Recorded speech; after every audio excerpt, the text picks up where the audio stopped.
Hello my dear family members, welcome back to my channel. ఈరోజు మా అత్తయ్యకి ఎంతో ఇష్టమైన దప్పలం కర్రీ అయితే ప్రిపేర్ చేస్తున్నానండి. తప్పకుండా ట్రై చేయండి. ముందుగా స్టవ్ మీద కళాయి పెట్టి సరిపడగా ఆయిల్ అయితే వేసానండి. ఇందులో ఒక 2 స్పూన్ల వరకు మినపప్పు, 1 స్పూన్ జీలకర్ర, 2 ఎండుమిరపకాయలు కూడా వేసుకుని లైట్ గోల్డెన్ కలర్ వచ్చేంత వరకు వేయించేసానండి. ఇందులో కట్ చేసి పెట్టుకున్న ఉల్లిపాయ, పచ్చిమిరపకాయలు కూడా వేసుకుని 1 నిమిషం పాటు వేయించిన తరువాత కట్ చేసి పెట్టుకున్న 2 టమాటాలు వేసి ఒకసారి కలిపి 2 నిమిషాల పాటు సిమ్లో పెట్టి మూత పెట్టేశానండి. 2 నిమిషాల తర్వాత మూత తీసి చూస్తున్నానండి.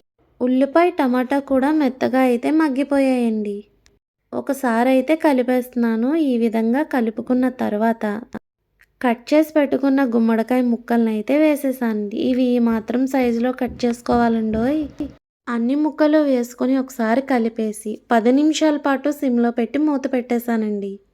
10 నిమిషాల తర్వాత మూత తీసి చూస్తున్నానండి. గుమ్మడికాయ ముక్కలు అయితే ఒక 50% వరకు ఉడికిపోయాయండి. ఇందులో చిటికెడు పసుపు, 2 స్పూన్ల వరకు కారం అండి. ఇంకొంచెం తినేవాళ్ళైతే ఇంకొంచెం వరకు యాడ్ చేసుకోవచ్చు. రుచికి సరిపడగా సాల్ట్ వేసి ఒకసారి అయితే కలిపేస్తున్నానండి.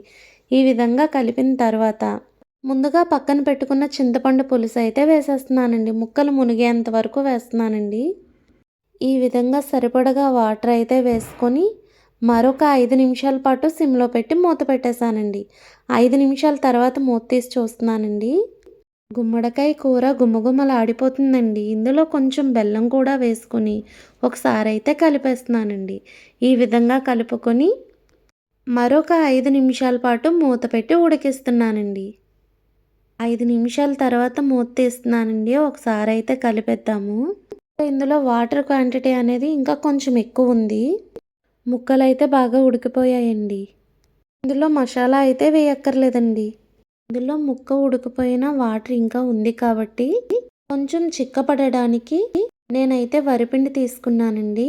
కావాలంటే మీరు కొంచెం కార్న్‌ఫ్లోర్ కూడా వేసుకోవచ్చు. కార్న్‌ఫ్లోర్ వేసే ఫలం అయితే చిన్న బౌల్లో వాటర్ వేసి కలిపిన తర్వాత మాత్రమే వేయండి, లేదంటే ఉండలు కట్టేస్తుంది.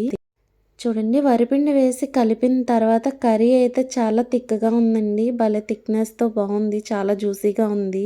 టేస్ట్ అయితే మాత్రం చాలా బాగుందండి.